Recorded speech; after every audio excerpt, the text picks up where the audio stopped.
Hi, everyone. Thank you for joining today's co-sponsored webinar presentation, Patent Department of the Future, How to Leverage Technology to Work Smarter and Lower Costs. I'm Gail Martin, Associate Marketing Manager at LexisNexis IP, and I want to cover a couple of things before we get started. Please feel free to submit questions during the conference by using the chat or Q&A feature, and we will be sending you a copy of the slides and a link to the recording from today's presentation. Now, I'd like to introduce today's moderator, Rod Wittenberg. Rod is the Director of Patent Workflow Solutions for LexisNexis IP. He is a technology evangelist and has worked in the Reed Elsevier organization for more than 20 years. Rod holds a Juris Doctorate and an undergraduate degree in political science and sociology and has practiced law in the state of Massachusetts. He is a trustee emeritus of the Philadelphia Bar Foundation. Thank you again, everyone, for attending today's presentation. And with that, I'll turn it over to you, Rod, to introduce our presenter. Great. Thanks, Gail. Can you hear me okay?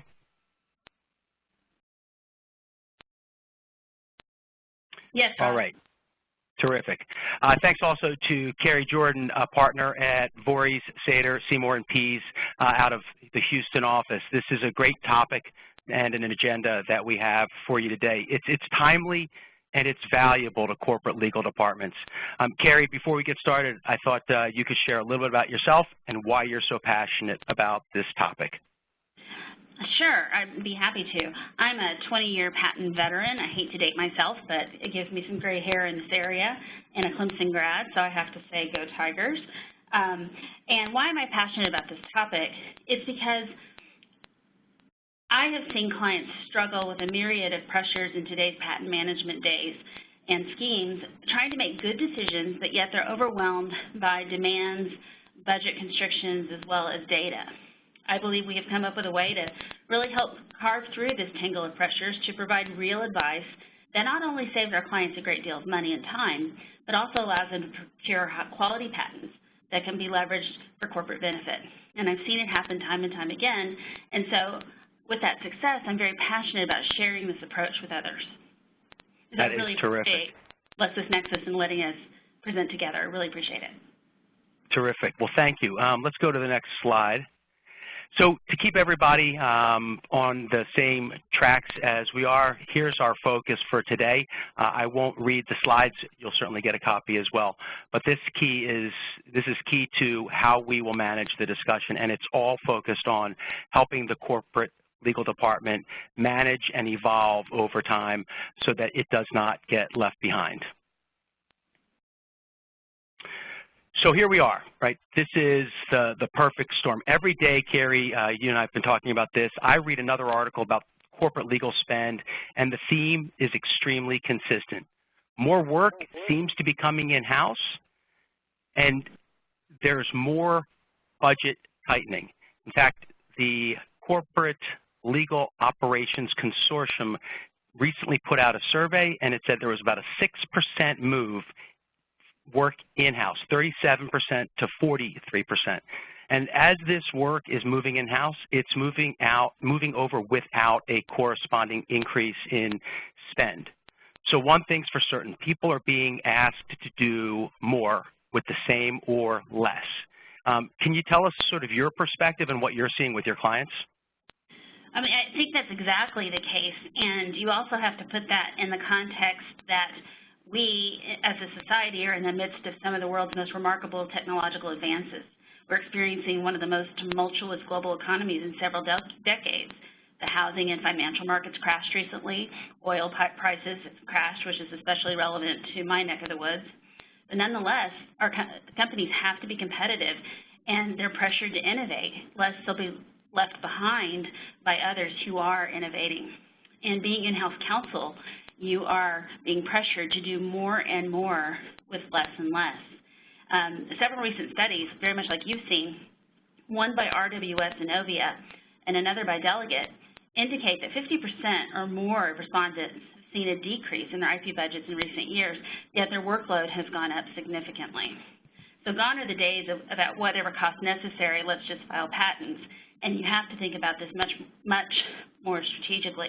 And hopefully that's what we're going to offer today, so that you can achieve that broad, expansive patent portfolio that you need to be successful, but at the same time control your costs. So let's advance to the next slide, because I think there's a glimmer of hope. I think we talked about this from a 2016 data perspective, and what I saw was a little glimmer of hope that Clock again reported a modest increase. 22% of the legal departments have an increased technology budget in the latest report.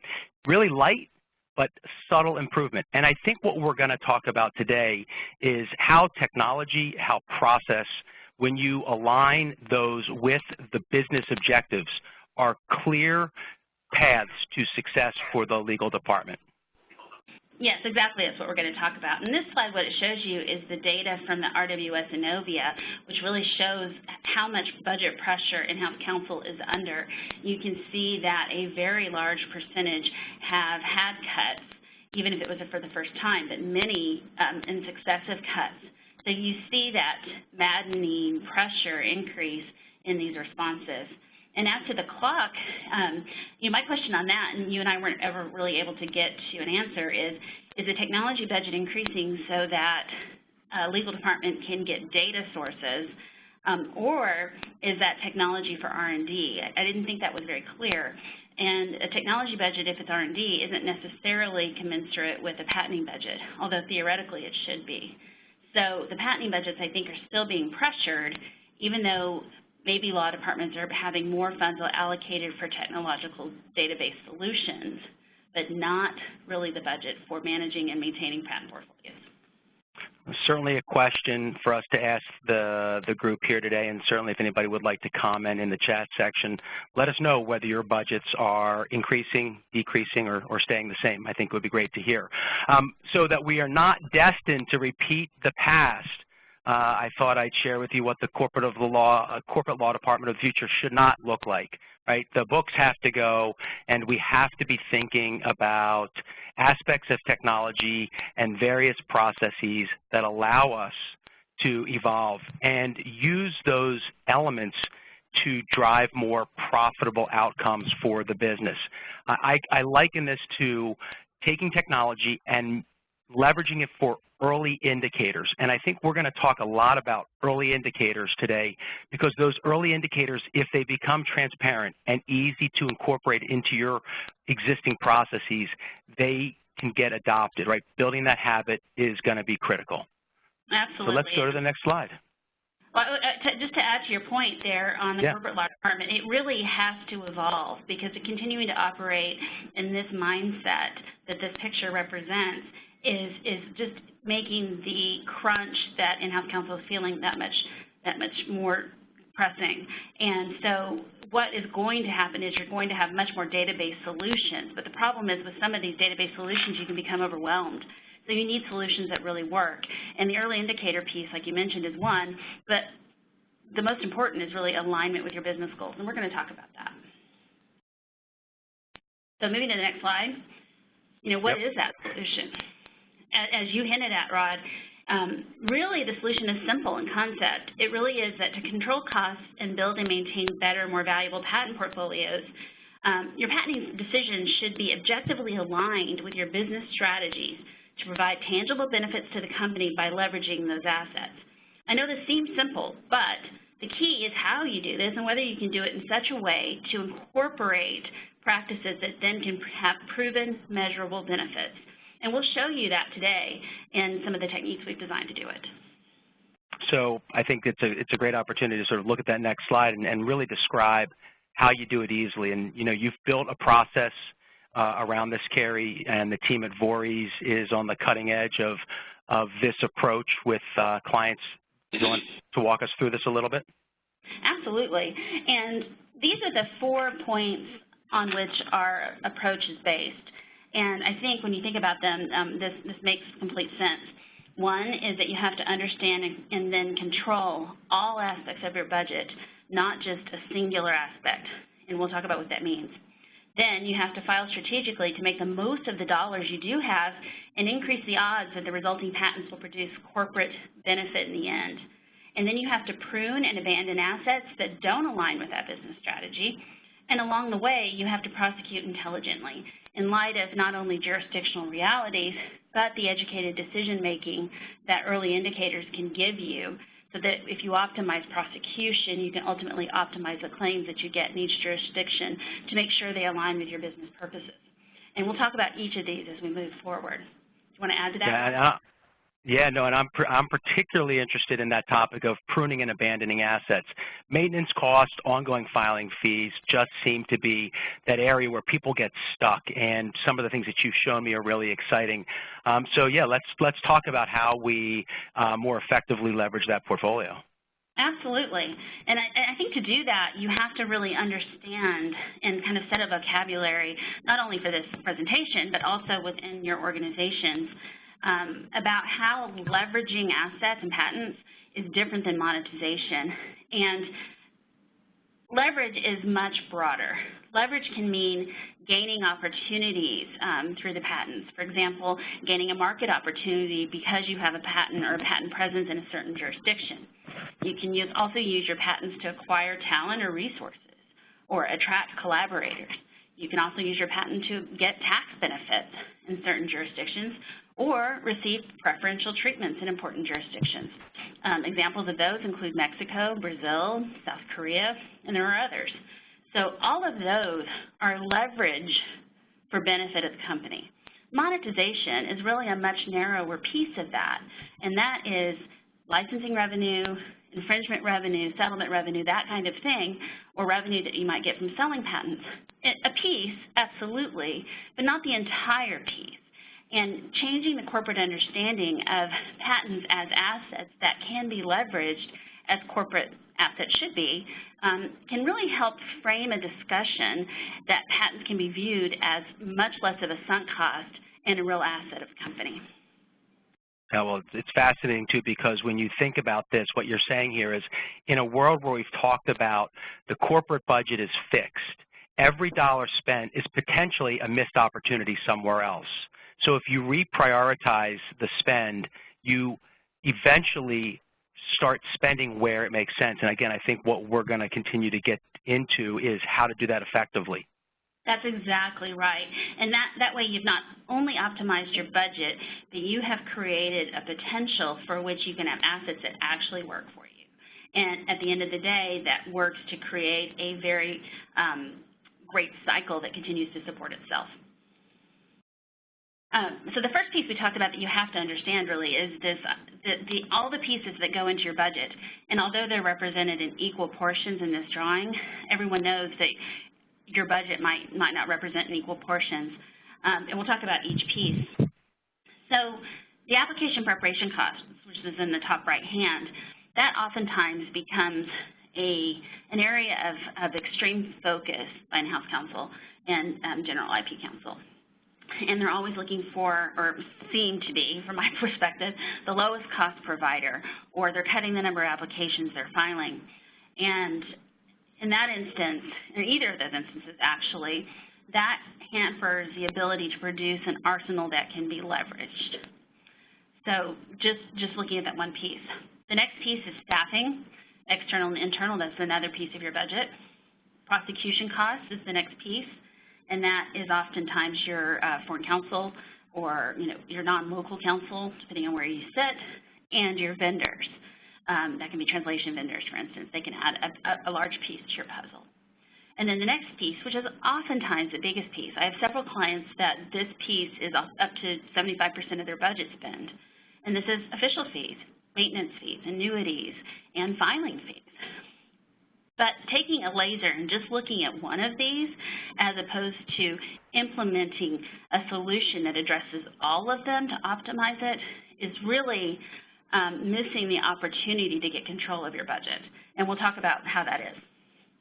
Anything to add on that, Rob? Well, I just said, again, as lawyers, we've become accustomed to doing things the same way for several reasons. Not the least of which is we had drilled into our minds in first-year law that precedent sets us apart in terms of the way we do things. Once we've got that wheel, we're not going to recreate it. But time has changed the way we think about doing things today. The computers that are on our desks today are so much more powerful than they ever were.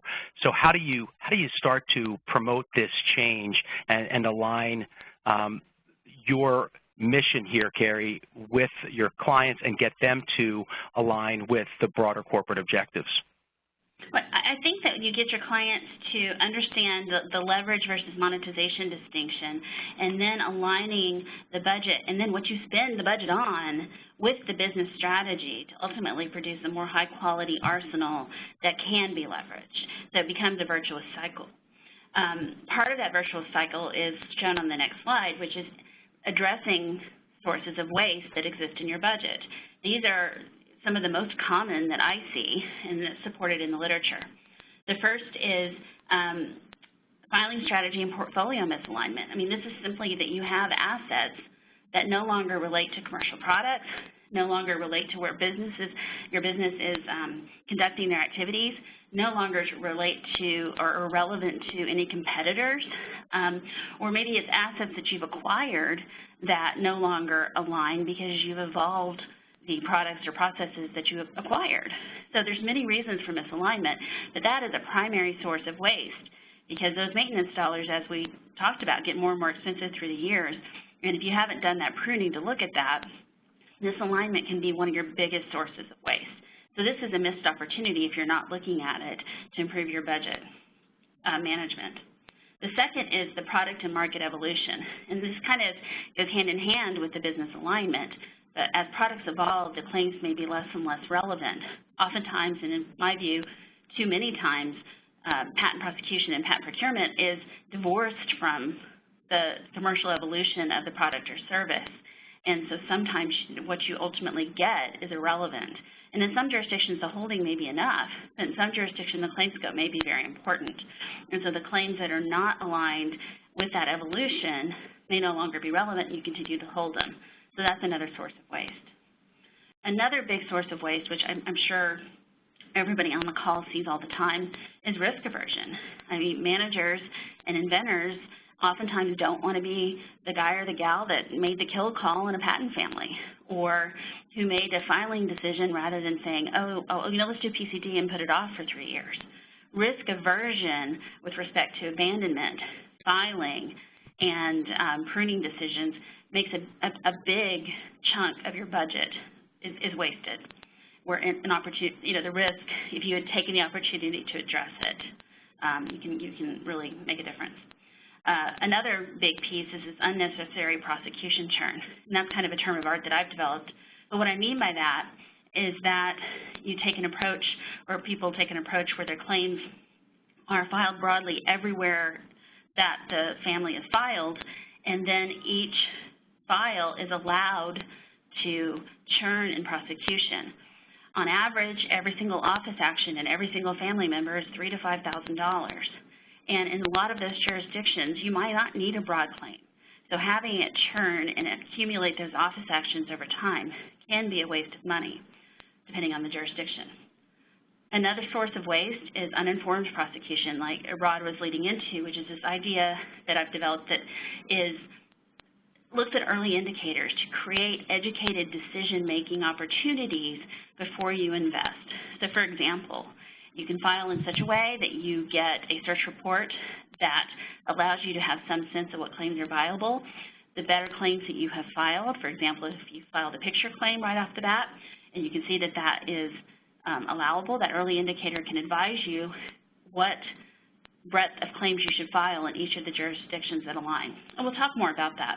But all 5 of these areas are ways in which your budget is not being efficiently spent and ways in which you can address it, because these are sources of waste. Anything to add, Rod? I'd just like to add that what we're seeing and have seen over the course of the past several years is greater transparency into places like the USPTO, being able to extract more data from disparate databases so that we can bring really good information together to help make decisions. And I think that each one of the points that you've got here has some tie-in to how you would use insights today differently than you may have 5 or 10 years ago. So again, looking forward to digging in with you a little bit further. Great, me too. All right, so let's do that, dig in. And on this slide, how do you strategically align with your business? How do you strategically align your patenting decisions? And really, it's looking at the business strategy at whatever granularity makes sense for your business. Is that a business unit? Is that a product line? Is that an invention disclosure? You know, it really depends on your culture and how things need to be decided. But let's just, for this purpose of this discussion, call it a business unit. And so for that business unit, you need to understand what the business strategy is in order to align the patenting decisions.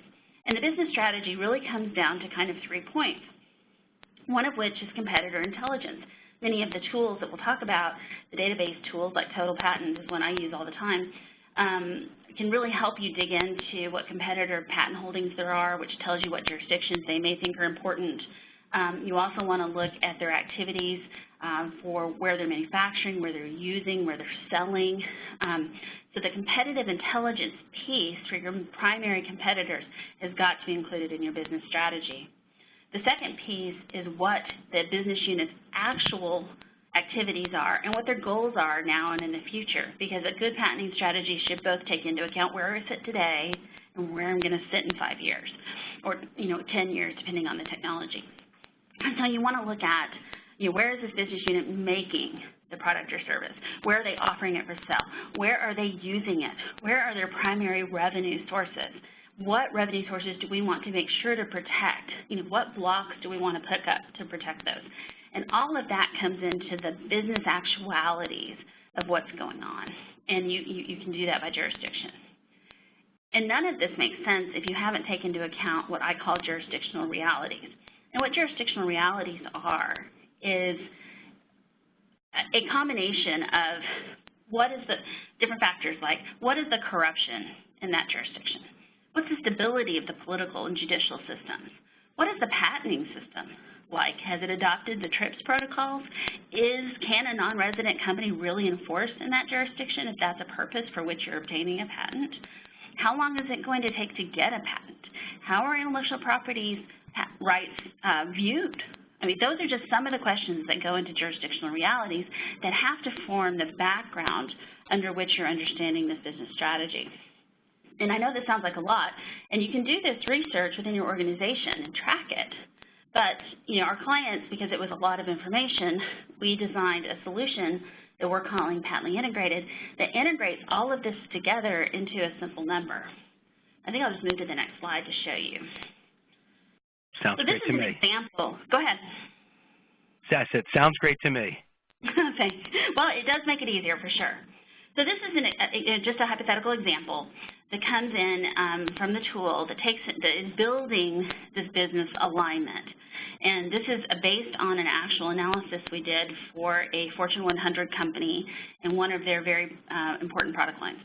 And they had filed in 34 countries regularly. And as you can see, as I'll explain this out, what this takes into account is the business actualities as I described them for that business unit and product line. And it looks at what jurisdictions, on the left are the jurisdictions, and in the background is a jurisdictional database that provides all of the jurisdictional realities that I mentioned and more that perform, that become the background for the analysis. And for each of those jurisdictions, we're looking at what is the business doing there? What is the product line doing? And just to take the U.S. across, in the U.S., we're definitely using and selling there, that company is. They're not making there. The manufacturing center's elsewhere. It's in Germany. Enforcing, yeah, the U.S. has a robust IP system. If I'm going to enforce a patent, that's probably where I want to be, and business agreed. Justified. This is a shorthand term that we use to say, is there a tax advantage for filing there? Is there a strategic business advantages? For example, do you get some kind of preferential contracting right by being in that jurisdiction? Brazil is a great example of that. Or is there some other business justification for which you want to be in that jurisdiction that may or may not relate to your activities or competitors' activities? Then the next two are the competitive intelligence. What are the competitors you've identified doing there? And are they making, are they using, are they selling? And you have to look at that. And then another piece is you have to look at what kind of blocks would you want to create and why. And we've taken all of that and put it into an algorithm that simplifies it into this last column that we call the Patently Integrated Strategic Index. And one of my non-patent partners likes to call this Carrie's FICO score, which is kind of like that. But I hope my FICO score is higher than these numbers, I have to say. But it does give you a simple number by which all of these considerations have been taken into account to give you some indication as to whether one of the jurisdictions on the left is in alignment with your business. This particular client wanted to have demarcations at a number of 200, and another one at 150, and another at 100. Those demarcations may be different, based on the circumstances, but this particular client wanted it to be that. And what the green represents is that 200 and above of an index, that indicates a high degree of alignment of those jurisdictions for filing, maintaining, and how you maintain or how you handle your prosecution strategy in those jurisdictions. There's a high degree of alignment, meaning that those jurisdictions are important. The yellow means these are less important. They don't align as much as the green. So you want to ask some questions around why we're patenting there, why we're maintaining holdings. And it may make complete sense, but it may take a closer look at what's the desired claim scope, what's the existing claim scope. But some more due diligence may be necessary because the degree of alignment is less. The orange is even less alignment. This client wanted to have a demarcation in the yellow. In some instances, we would have given those all in yellow. But they really wanted to have a demarcation. And the reason they wanted to have a demarcation is because they wanted to tie it to what the competitors were doing. And if you'll notice in the green, these were mostly definitelys and likelies, whereas here in the oranges, we weren't sure, or they weren't sure, we couldn't find any evidence, and maybe likely. So they wanted a demarcation based on the competitive, because it's a very competitive industry, and that's why there's an orange section. So these are even less aligned and would require even more due diligence in order to determine whether patenting or maintaining a patent in that area, in those jurisdictions makes sense. The red may be self-explanatory, but these are ones that are the least aligned. These jurisdictions don't make sense. And these are holdings that probably don't make sense in your portfolio given your current business strategy. So you can see how this, in a very single number, in a single way that a CFO can understand, can tell you and help guide your patenting decisions. And we'll talk about how you can use this relative ranking of strategic alignment with your business to help drive those decisions. Is there anything, Rod, you want to add to this? I could add a ton more, but for simplicity's sake, when you're talking about bringing numbers to a CFO, I know there are a lot of attorneys out there that don't always feel comfortable doing it, and having your counseling along with their input allows this discussion to happen. And it is much more meaningful when you are having that conversation with the CFO about driving shareholder value and using numbers to tell the story. So again, what I think you've done here is tremendous from that perspective of breaking it down into needs and wants and tying a number back to it. I know I'm simplifying it, but you've really made it easy to consume. Well, I think that's the essence, and I appreciate that. And so what this client did was go back. So they were filing in 34 jurisdictions. We were able to prove that there were 4 jurisdictions that were very strategically aligned. There were 4 more that were likely strategically aligned, but maybe less so, and then 4 more that may be strategically aligned. And that's 12 of 34, and that's 22 jurisdictions that they could not, that they could then maybe forego for each family member. So let's say just your official filing fees were $3,000, let's just say, on average for 22 jurisdictions for every single application you're filing. What is your cost savings? Hundreds of thousands of dollars that you can then, going back to the cycle of your budget, possibly maybe put into new applications that can help drive a culture of innovation in the company and build even more assets. So you can see how you can use this to really make some strategic decisions and go to the table to the business folks and say, all right, let's talk about the orange and red. Why do you want to be there? Is that because Fred said so 10 years ago? That's usually the case. Or is there some other reason? Let's talk about it. So at least gives you a framework in which to have that discussion. Let's move to the next slide, and we'll show you actually kind of how this works. So to optimize your patent spend, one of the ways, like we told you, the waste is really these assets that no longer align.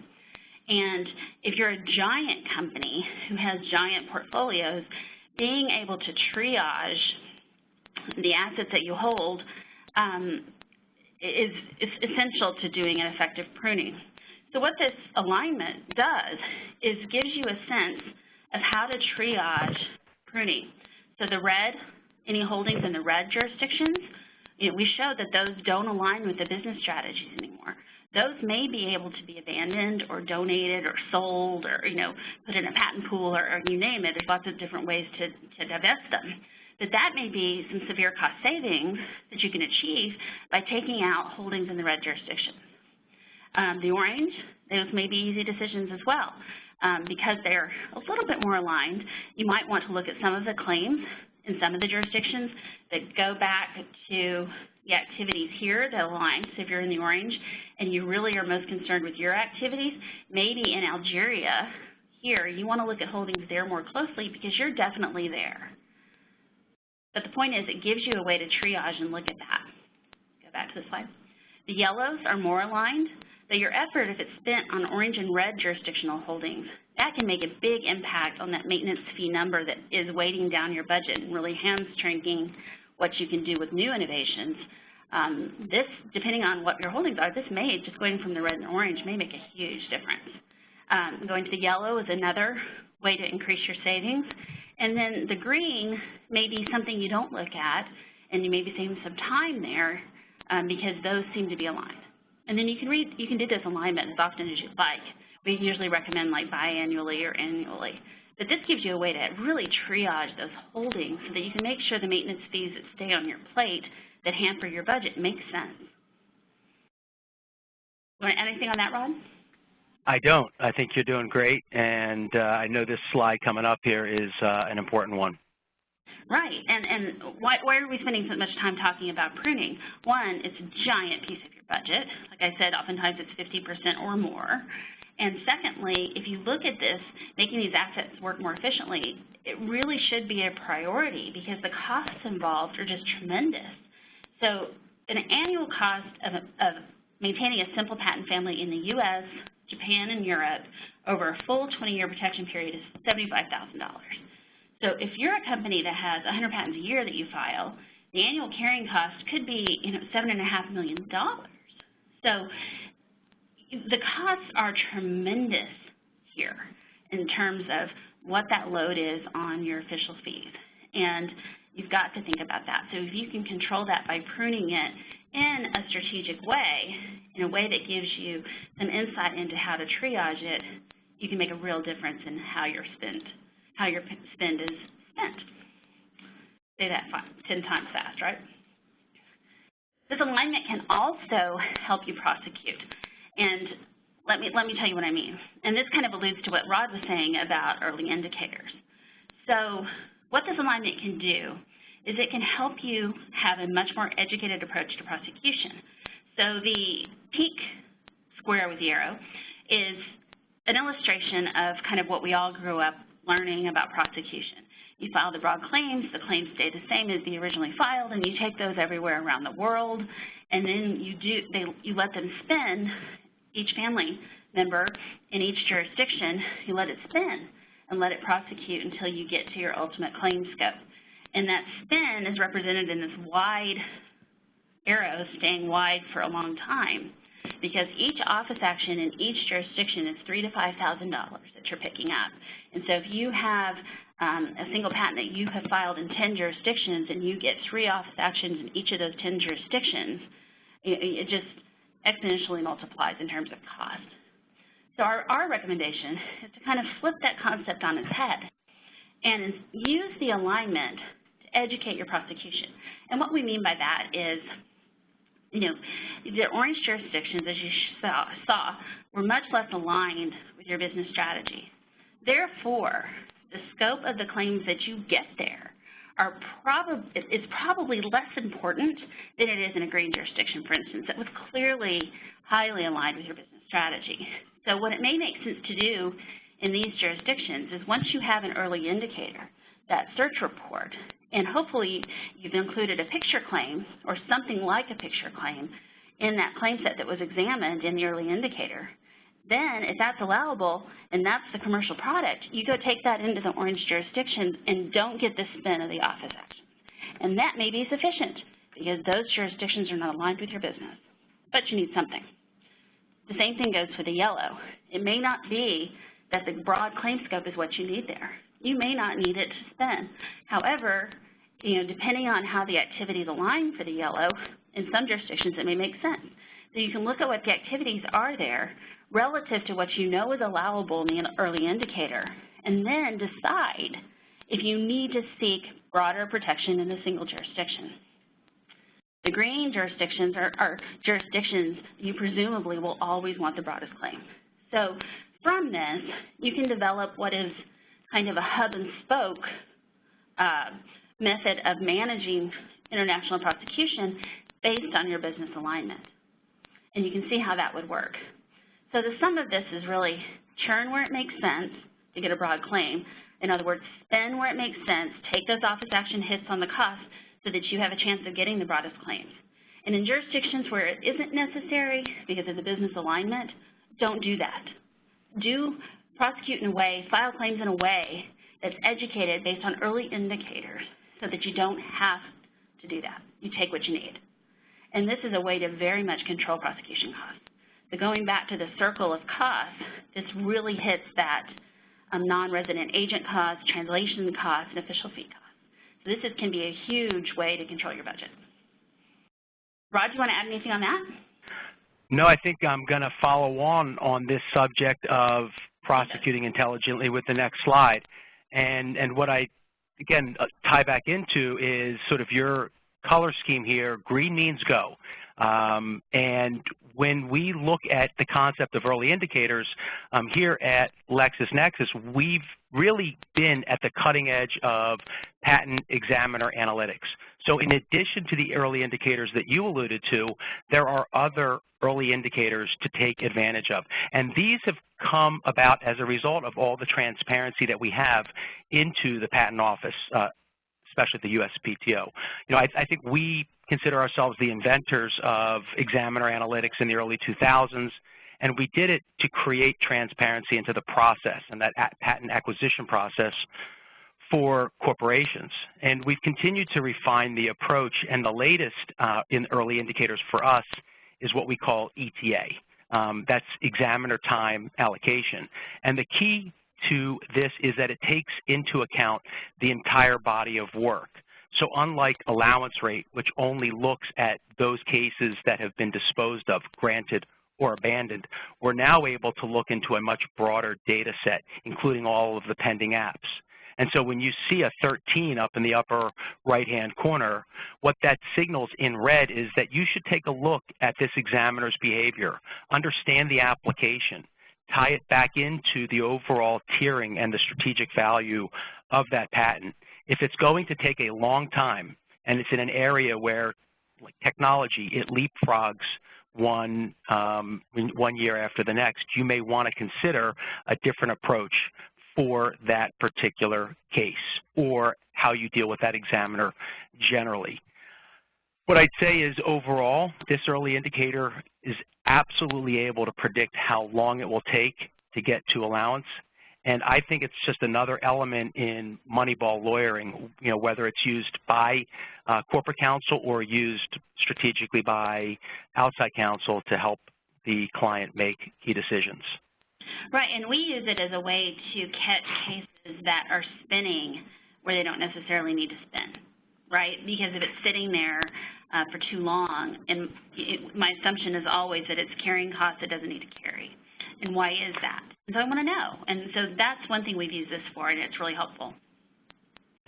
I think it'll also differentiate you, and we'll get to that slide in a moment, but certainly it is a way to use data to help you make the best decision for your client. And similarly, here, what we're looking at are two images from the Patent Advisor Service, where what you're seeing is a case on one side and literally the entire portfolio on the right. And what I really talk about when I look at these two slides is using technology in your law department to make better decisions that align with the business metrics, and so that you can also demonstrate performance to the leadership team. I'd say it's easy to ask the tough questions when you can see the portfolio or any case from this perspective. And why is that? If you're looking at the case on the left, what you're seeing is, would you put a low-value case through 7 office actions and the appeals process if you knew there was a better path forward? And Carrie, you talked about not letting a case, spin. I think that the answer is pretty simple. No, I would not let a low-value case continue to churn and spend office action after office action expense. It's the opportunity cost there at $1,500 or $3,000 in office action, depending on what you're spending as corporate counsel. Your budget's fixed. Put that money to better use, either on a better path forward or on a better case. Right. And similarly, on the left-hand side, what I would say is looking at your entire portfolio at one quick glance. If you see, again, down at the bottom where you have the ETA of 10 plus, you can extract those cases and look at them individually as opposed to looking at the entire portfolio all at once, right? This is that flower bed. Let me figure out by looking at my entire flower bed where I have flowers that are a problem, flowers that aren't necessarily going to grow the same way. And so when you consider your portfolio through this glance, you can then study the examiners, figure out who's going to be the most challenging, and consider a different approach. Some approaches are as simple as saying, I'll put all my cases with this examiner in the hands of my best outside counsel, because they're going to be effective at managing this examiner perhaps better than anybody else. And I can use data to validate my choice. Carrie, you were about to say something. Sorry, I interrupted you. And if you overlay that with the jurisdictional alignment with your business strategy, you can really understand how important the jurisdiction is, and therefore how important that spin is, right? If the U.S. is not an important jurisdiction, this spin is just costing you money for kind of really no good reason. And if you overlay the two, it's a great way to get some insight into how your funds are being spent. Yeah, we love it. So let's take the last look at data aiding intelligent prosecution. Now here's one that, again, even the recent surveys talk about this. Corporations consider it a priority for their law firms to provide value. And they ask for more value. In fact, I just read a survey this morning coming out of a law firm that says the corporations want more value. And some are saying that I'm getting more value. But they're not always, the corporations aren't always measuring it. And so what we've done here is we've aligned 5 or 6 outside counsel against an art unit and taken a look at how the outside counsel is doing. When you have the ability to effectively dashboard your outside counsel, you can see who's providing value. I'm not ascribing any value point to any single metric, but when you are corporate counsel and you're looking at your particular business strategy around how you like to acquire patents, you have to look at whether or not outside counsel is meeting the standards that you've set. So what you're talking about here is a built-in warning system for corporate counsel to have conversations with outside counsel before the problem erupts to a real challenging place for that particular patent, for that particular outside counsel, for the portfolio overall. I call this, it's an evolving part of the patent department embracing technology to make life better and to make the job better. I'm not going to use the word easier because that's not what we're trying to do here. What we're trying to do is make your life better by simplifying some of the tasks that you've been doing by putting the data around it. Exactly, and I think that can be very helpful. Moving to the next slide, you and I have both mentioned this idea of using early indicators, and For me, an early indicator in prosecution is a substantive response from an office, like it may be my search authority in a PCT case, it may be the EPO, if my EPO is my first case, or if I'm filing U.S. first, I'm going to expedite that prosecution so that hopefully I get an office action within the first 12 months at a minimum, so that before I ever have to make the next filing decision, I kind of have a sense of what claims I'm going to get, potentially. And so when I say early indicator, that's what I'm looking at. And what I mean, the best way to do that is to use what we're calling a strategic filing route. And we've invented an algorithm that does that. And we've done that because we've seen so many clients really take, and even outside counsel, I think, take a one-size-fits-all approach to how they file. PCT always, or provisional U.S. always, or, you always do PCT U.S. at the same time. I mean, there's just an always to it. And always is really not the way to go, because depending on the timing of the early indicator in that strategic route, the costs involved in the strategic route, the jurisdictions where you may ultimately file the family, and how strategic they are, and what treaties those particular jurisdictions belong to. Are they members of the PCT? Are they not, for instance? Are they EPO members or not? All of those can come into the strategic filing route. And then in each instance, in various instances, there's going to be a different driver. So, for example, for some product lines, it may be my goal in all of my patenting is lowest total cost. Well, if that's the case, generally speaking, the PCT is not the way that's going to get you there unless you have only PC jurisdictions that are in the green. Sometimes delaying decisions is always problematic because you end up at $4,500 add on that filing fee, and if you ultimately get a bad early indicator, was that a good use of money? But it really kind of all depends on what the technology is and what the business strategy is and what the life of that is. And really thinking about how you're filing, not as a, I'm always going to do it this way, but more in a, which route gets me to my goal in the most strategic way, as the most cost-effective way. And sometimes that's the PCT, sometimes it's using a Paris Convention, and sometimes it's using a provisional. And there's also some early search jurisdictions that will give you an EPO search in 6 to 9 months for a very minimal fee that I think often substitute in some circumstances for provisionals, and you can still get an early indicator. At any rate, there is a lot wrapped up into how you file, and if you take anything away from today, I think take away that using a one-size-fits-all is not the way to think about how to file things. You've really got to think about the costs involved. Rod, you want to add anything? As I look at this, and I know we've got only about 10 to 15 minutes left, and we want to take a few questions. I think the three examples that are coming up are really emblematic of the approach that you've taken that helps a client see the tangible benefit of leveraging patently integrated. Exactly. Thank you. And let's do the example. The supporting information is in the chart at the bottom where it says estimated and projected costs. And what I'll tell you about that is that these are just estimated flat fees. That this is a real case. This is a case I took to a pitch and said, here, let me show you why we need to think about things differently. And, these are the costs we estimate that you may have spent on this actual family. And let's walk through the family, and then we'll just concentrate on the costs that you can look at when you get your slides, how we got to these costs. Understand that translations are not included because, just for simplicity. So this family had a U.S. case and a PCT case filed on the same day.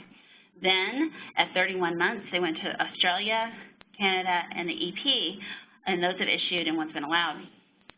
We think, just based on the existence of the family, that about $68,000 was what this family cost. And I learned during the pitch that that was under an estimation, but nonetheless, let's go with 68. Going to the next slide, my point about strategic filing route was really driven home here. Had they not filed the U.S. and the PCT on the same day, but rather filed the PCT, gotten ISRWO from the search authority in 18 months, That's an early indicator in my vocabulary. So that early indicator and that search was favorable. It was very favorable, fully favorable. They should have taken that, or could have taken that search to the U.S. through the PPH, gotten issued claims in the U.S. because the PPH expedites your prosecution in the U.S., and then gone foreign at the 31 months with issued U.S. claims. What that would have done is removed office actions, and you would have saved money. Again, each office action is $3,000 to $5,000, depending on what you're thinking of, and you'll see our assumptions here. So by just filing it differently, and going back, what they did was U.S. PCT on the same day, right? Had they used this approach in this instance, they would have saved 18%. So if you extrapolate that over hundreds of filings, that 18% starts to make real money. They could have saved an additional 2% had they used the Korean search authority as opposed to the EPO, but that's kind of a side issue. But 18% is significant savings just by filing it differently. You can get the same results. The next example shows a different way they could have done it. They could have avoided the PCT costs and gone straight to the EP and then gotten that EPO search. Most EPO searches are coming out in a reasonable period of time. Again, we assume it would have been fully favorable because the ISRWO and the actual PCT case was, and then that could have gone PPH into the U.S., and by doing that, you again would have not only saved the office actions because you would have used this early indicator, but you also could have saved the PCT costs, and those would have been zero, netting you a minimum of 20% savings in that family to get to the exact same result. So my point about really considering how you're going to strategically, file you're going to file, and what method you're going to use, and what timeline you're going to get an early indicator, and how you can use that to move forward into your next family members makes a huge difference on your budget. And if you can do this, let's say in half of your cases, and this is not an outlier. We do this analysis for all of our clients, and I've seen anywhere from 10% savings to 60% savings on a family. So this is very much a middle of the road, which I chose intentionally to show you. But you see the point. The filing makes a difference, and how you do it and this early indicator use, using it to make educated decisions as to the next step, makes a big difference. Yeah, it puts you back in a place, like you said, where you are aligning the patent department with the broader business objectives, with the overall key objective, which is driving shareholder value. And I think when you start to talk about business with these numbers, you're not talking about big budget cuts. You're talking about being more effective users, spenders of the dollars that you've got. And if you start to reposition the dollars on additional innovation, you're talking about growing that organic patent portfolio or going out and acquiring patents that fit your needs because you've learned how to make the best decisions. And certainly, Carrie, this is probably how we start to sum up everything. I agree, and this is, I think, a great summary leading to that, because what a lot of companies do is they take a hatchet to application prep. We're not going to file as many. We're going to go to the cheapest cost provider. We're going to outsource prep to a non-U.S. company if they're a U.S. company. And they just take a hatchet to this without considering that they're dropping the quality of the asset that drives the rest of this. And if you can make better decisions that align with your business, like I showed you, and be in jurisdictions that really are aligned, control your prosecution in jurisdictions in alignment with your business goals, and prune the portfolio in alignment with your business goals, you can affect each of these areas, which will drive more money to your application prep, which will produce you more high-quality assets that have a greater likelihood of being leverageable for corporate benefit. You have a much higher quality patent portfolio. So it's just a smarter way of thinking about things, I think. And so let's move to the last slide. There's some other cost-saving vehicles. These are kind of your lower-hanging fruit, I think, than what I've been talking about today, which are using flat fees or capped fees because you get predictability, using translations in a way that you can leverage, like, for example, if you're filing in a bunch of Latin American countries, maybe you only file in Spanish and get one translation that works in all of those. or you get a flat fee from a translations provider, or sometimes foreign counsel in those jurisdictions that require translation from the language will give you a better deal if you're actually using the counsel rather than a translation service. But I think most importantly, converting in-house IP counsel to be strategic business development advisors is the key, so that they're part of the conversation about aligning business goals and all of these different aspects of the portfolio, because that's what's really going to make the change. You know, using in-house people to be paper pushers is generally not as effective in terms of driving a valuable portfolio and getting control of your costs. I think it's an outdated model. So, Rod, you want to go with our key takeaways? Absolutely, and then we will certainly open it up for some questions. But, you know, as Carrie and I have alluded to throughout the process, the old way has to stop. Evolve or get left behind is the mantra here. And there are different ways to evolve your thinking, evolve your approach and your process. There's data out there now that provides early indication, the warning signs, so that you have the ability to pivot when those key decision points arise. I'd say, again, don't keep doing what you've always done because you've gotten comfortable doing it. Breaking those habits is extremely difficult, and to get into that new habit, the better habit, it takes time and it takes practice.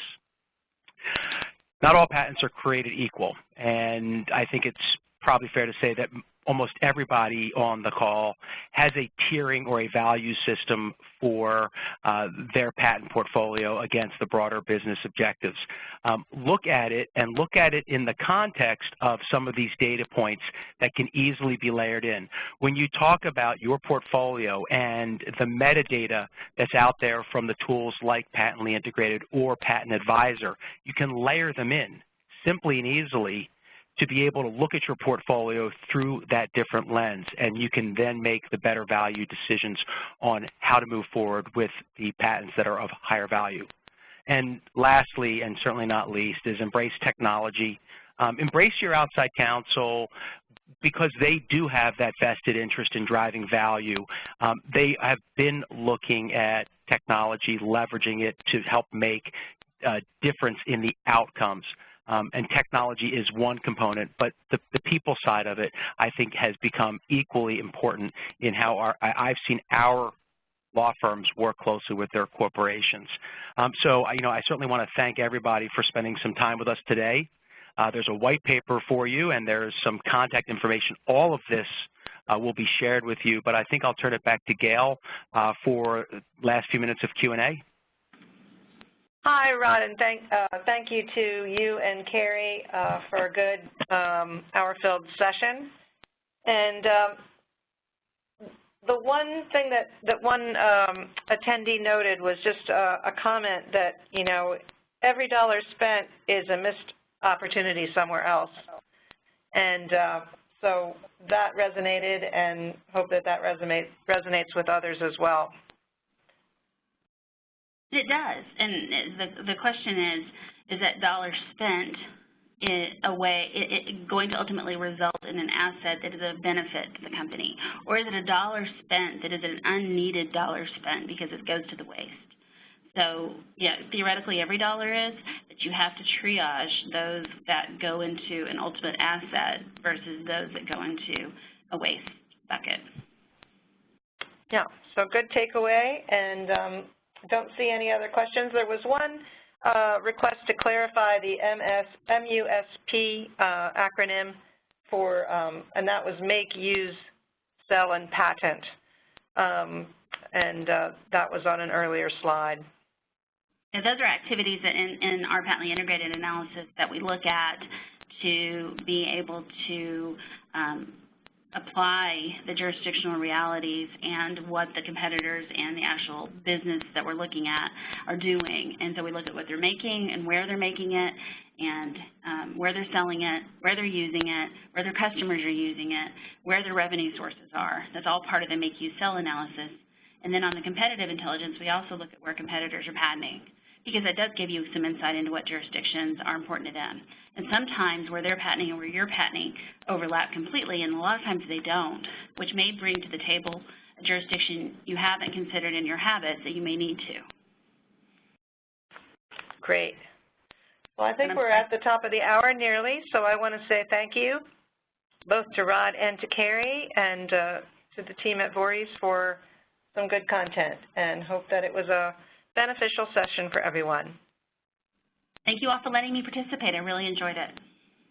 Likewise, this has been a lot of fun, and I hope it was extremely educational for everybody. Thanks so much, Carrie and Gail and Allie and the team here at REPEC for helping us put this wonderful presentation together. Thank you. Have a good day.